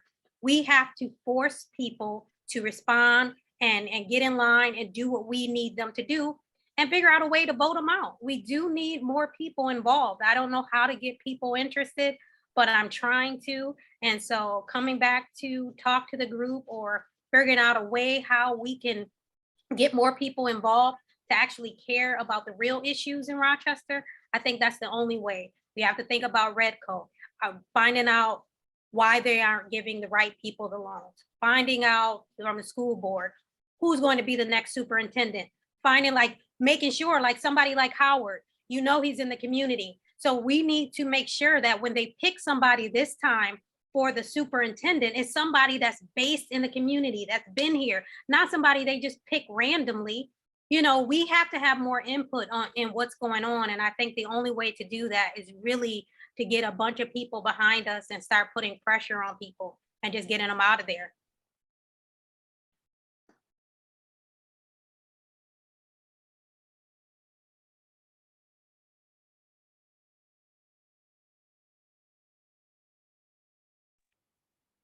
Thank you for that. Is our brother Howard frozen? Oh, no, I put myself on mute by mistake. I was just saying, before we go to Nikki and the chaplain, I wanted to say to Mr. Mangione, Mr. Will Mangione, it's good to see you. Speaking of recruiting more people, we hope you'll come back and that you will join in with us. It's good to see you. Good to have two Mangiones in our meeting. I thought it was an accident. No, it's real. It's real. No, that's not Mario trying to clone himself. No, that's not him. And Nikki put a little information in the chat. I think I'm wrong about Mr. Fogg being a prosecutor. I think I'm wrong on that point, but she put some information in the chat about Mr. Fogg. And so Nikki has the floor, then the chaplain. Did I see any other hands? Go ahead, Nikki, you got the floor.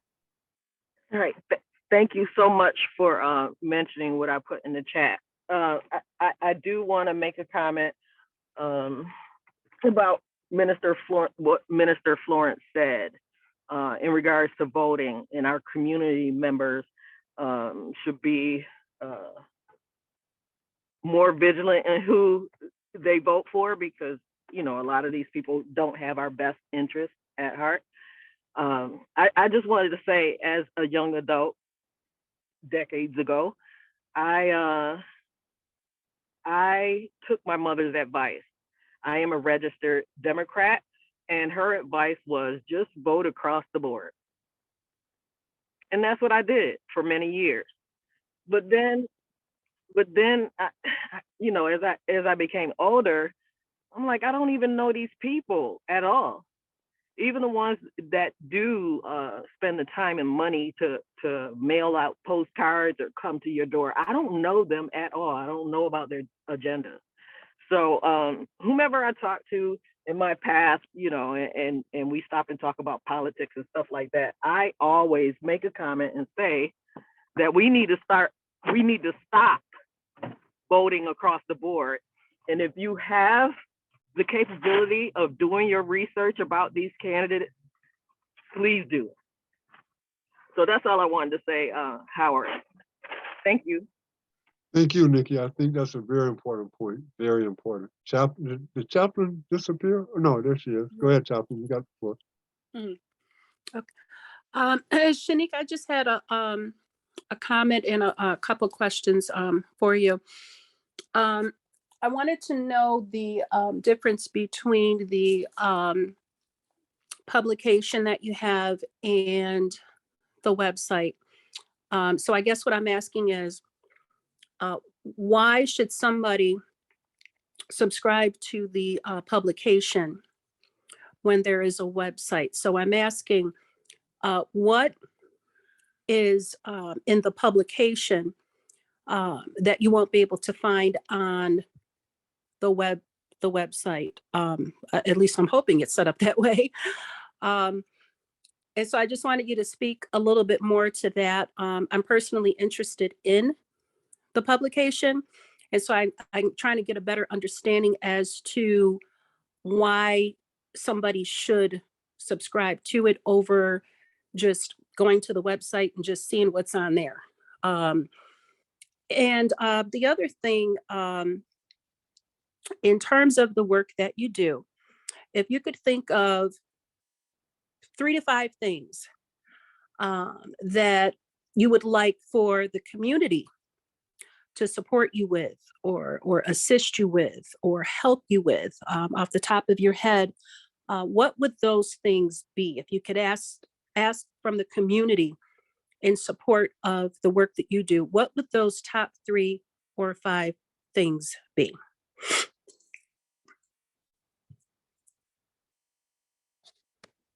You're on Okay, mute, Shanique. so as Okay, far there you as the website and the publication, so the print publication, it doesn't have the same information. So if I did, like, for example, we did an interview with the acting public defender, Jill, and that interview isn't on the website. So typically, the things in the magazine is not on the website. So you can't get that information unless you have the magazine. Sometimes we will republish a story, but it's usually months down the line. So it's not, we try to make sure that the publication doesn't have the same information as the website. We just try to mix it up. So that's the reason why we encourage people to get the publication. It's more of an interview based publication, where the website, there's stories. We do write a few stories for the magazine, but again, it's not the same information. So that's why we encourage you to actually read both. Read the publication and the website, because it's information you will not get from both places. So as far as what the 3 things that the community could do for us, I think it is to contact us about information that's going on, issues that you feel we should investigate. We need more stories, and we need people from the inside who knows what's going on. You might be a source. We don't disclose who gives us information. So if you have a story that you want us to investigate, we'll investigate it. We don't have to release your name or even make you a part of the story. Also, sharing the publication, sharing news, the information from the website, sharing it on your social media. Also, if we have writers, if people want to write a story, or you feel like you want to submit something in writing, you can do that. So those are ways. Also, if you want to purchase something from the website, that's always another thing you can do. So those are the main things that I can think of that would help the publication. Exposure. I think that is the number one thing that we need. We want everybody in Rochester to know that if you come to Tocsin, you'll have an unbiased story, right? And then you can even give us feedback, and maybe some of it would go into the story. We try to include the community's input. So again, our stories are community based. If people complain, we investigate, and that's basically what it is. Thank you very much. And how much is the publication? So the print publication is $9.99. If you want the print publication online, I believe the actual digital copy is $5.99. But don't quote me, because I think it either went up or went down, but I think it's $5.99 for the digital issue. And the newsletter we did weekly, and that was, I believe, $5.99 a month. Thank you. You're welcome. Thank you much. I think Fred was next, Nikki and Mario, in that order. Fred, Nikki, Mario. I'm sorry, I forgot to put my hand down. Oh, okay. That's your old hand. Okay, Fred and then Mario. Okay. I just wanted to echo on the voting aspect and community involvement as well. We have to be realistic about the fact that at this present time, we're not going to get a significant amount of community, the people that we're actually looking to get. I don't think personally that we're going to get those people, because there's such a grave despair in most of the households within the urban group here in Rochester. So their focus is really not on what's going on with the people that are making decisions. It's more on, where am I going to live? What am I going to eat? What are my kids going to do? So if those are the things that I'm focusing on, then the voting aspect of who's in office and what they're doing is not going to be as much of a focus to me as those other things. But if I see a group of people like us and Tocsin working together to bring those things to the forefront, at some point, we're going to gradually start to get numbers, but it's not going to happen overnight. And we just have to stay in for the good fight. If we can do that, they will come. It's just that it's going to take some time to get people to see past the BS that is out there. But there's so much of it every single day. Is just there's so much of it, and just trying to get people to see past that, to see the truth. But if we keep focused on bringing the truth to people, I think that we can do that. And I think it will work. but we just have to be able to be vigilant and stay the course. I agree. Absolutely. We have a saying in the struggle that the struggle is protracted. In fact, it's so protracted that some of us may not live to see the progress that we're struggling for. So I agree with Fred. We can't give up. We have to keep plugging away. Brother Mario, and then Mr. Mangione, Will Mangione. Thank you. Thank you, Brother Howard. Yes, sir. If I could, Sister Shanique, excuse me, I can't talk right now. Sister Olivine, I want to just let you know that when I started with the coalition, Shanique was around, and actually Brother Howard put me on to her work, and that's how I found her interview and all of that. So she got good work out there, and as Brother Fred was just alluding to or describing that, that's exactly how it happened. My connection with her was a connection through the coalition. Right. So she does excellent work. But what I did wanted to ask you, Shanique, is are you going to be doing those Sunday shows that you were doing, weekly shows? You have various topics. Right. And we were invited to plenty of those early on. I believe it was like around during early in the pandemic. So I was just wondering if you're going to be doing those series again, because I thought those were very informative as well. Because it I brought am working on something. I am going to reach out to the coalition to hopefully, if this all goes through, I will contact you guys because I'm working on something that I'm sure Howard would love to be a part of. So until I get the final word, yes, I'm planning on doing some more community conversations and inviting some really interesting people. So let's keep our fingers crossed. Thank you much. To see how she keeps calling my name, trying to say I got a big mouth or something, right? Brother Mangione, Brother Will Mangione. real quick, I still like the Howard Eagle versus anybody in the city idea. I know. I don't Nobody want, will accept it. I want Howard. Howard knows that I love when he interviews for us because Howard puts that pressure on them and and he's so professional. It's so funny because I think people expect him to be like crazy Howard, but he's so professional that they can't even do anything but answer his questions. So I'm just waiting for the next good interview to get Howard on. So And I champion that all the time. I say the same thing. Like they don't understand his professionalism. They can't handle that. And it's just like you said, it is funny to see at times. it's hilarious because they don't know how to respond other than politely because he's being polite, right? Yes, indeed. Thank you. I appreciate that. No, I appreciate it. We learn from each other and teach each other. Brother Mangione, Brother Will.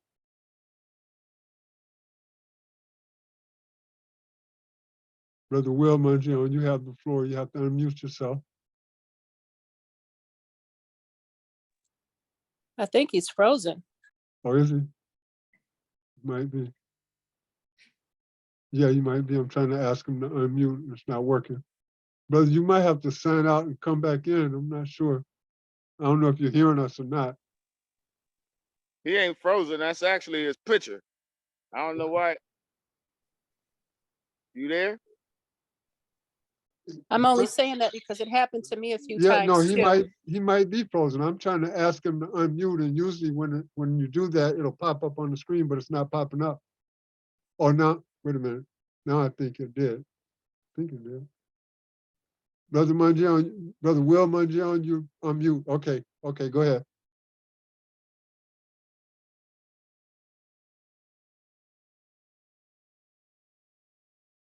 Brother Will, you have the floor. I see you off of mute now, but I don't know if you're speaking or not.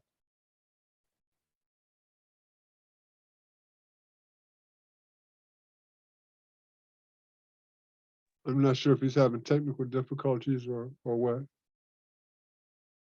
I saw Josh. I meant to say something to Josh. He said he had a fire on the street. Put it in the chat. He had to leave because he had a fire on the street. Brother Will Mangione, you have the floor if you're hearing us.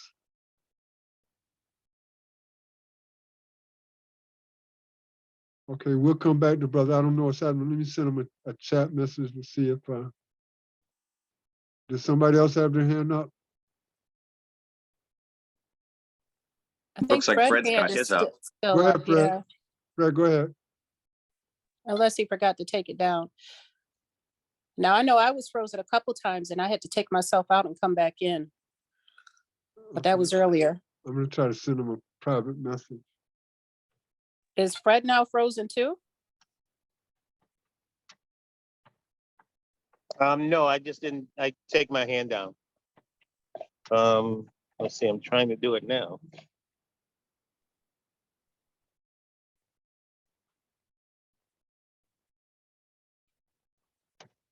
So I sent him a chat message just to ask him if he's hearing us. Send him a direct message. I saw a great meme about how Zoom calls are like seances. Mary, are you there? Here, Mary. Someone's trying to connect. Yeah, that's a good analogy, Harold. That's a good one. Oh, he's Just having responding some in the technical chat. difficulties. Just wanted to thank everyone for having me. Yes, I can hear you. Okay, thank you for being here, brother. We hope you will come back and get that microphone straight because we want to hear from you.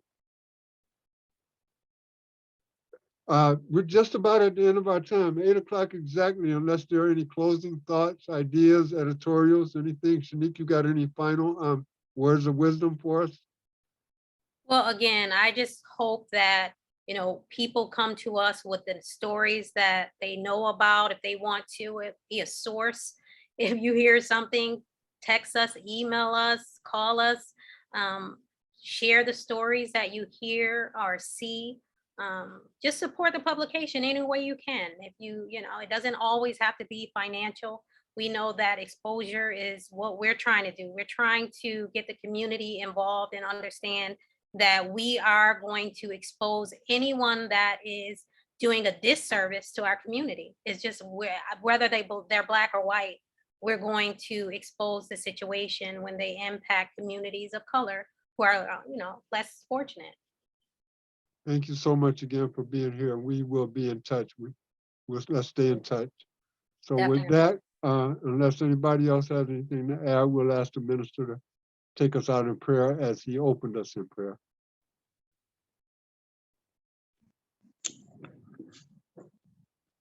Now unto him that is able to keep us from stumbling and to present us without fault before the throne of his glory. To the only wise God, our Lord and Savior, Jesus Christ, to him be glory, dominion, might, power, and majesty in times past, in the present, and in the future. It's in his powerful name that we pray and give thanks. Amen. Amen. Thank you, Minister. Thank you, everyone, for being here, and hopefully we'll see you week after next, if not before. I think we got, who do we have? Van White, I believe we got coming week after next. Okay. And after that, we got LaRon Singletary. Okay. And I think we're trying to schedule, I think we did schedule Camille, but it's not until October, I believe. So Great. hopefully you'll join us for all of those. I will definitely be in the building for that. All right. Thank you so much. It's good All to right, see thank you. you. Good to see Thank you. you, Shanique. All right. Have a good thank night. you. All right. Good night, everybody. Good night.